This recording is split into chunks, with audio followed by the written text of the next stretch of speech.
سال 2023 چند گھنٹوں بعد اختتام پذیر ہو جائے گا اور نیا سال 2024 شروع ہوگا۔ نئے سال کے حوالے سے پاکستانی فنکاروں نے بھی عوام کو دلچسپ پیغامات دیے۔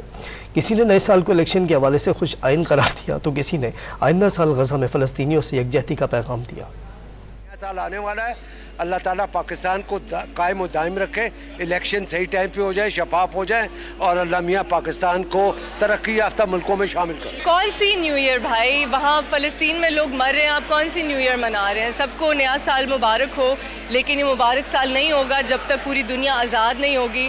تو keep fighting for Palestine, keep speaking for Palestine, and then I can wish you a happy new year. میں ہوں اسلم شیخ اور میری طرف سے آپ سب کو نیا سال بہت بہت مبارک ہو۔ نیا سال آپ تمام لوگوں کے لیے بہت ساری خوشیاں لے کر آئے۔ میری جانب سے 2024 کی بہت بہت مبارکباد۔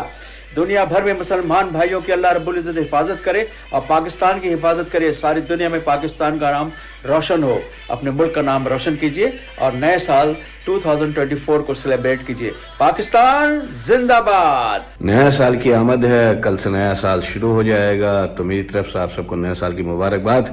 اور ایک من حسن قوم آپ تہیہ کریں کہ جو ہم نے پچھلے سال غلطیاں کی ہیں اب اس کو نہیں دہرائیں گے، اور یہ وعدہ کریں اپنے آپ سے کہ پاکستان کی ترقی میں جتنا بھی آپ سے ہوگا اس کا ہاتھ بٹائیں گے اور پاکستان کی ترقی میں اپنا حصہ ڈالیں گے اور ہمیشہ پاکستان کو آگے لے کے جائیں گے۔ تو پاکستان زندہ باد اور نئے سال کی بہت بہت مبارکباد۔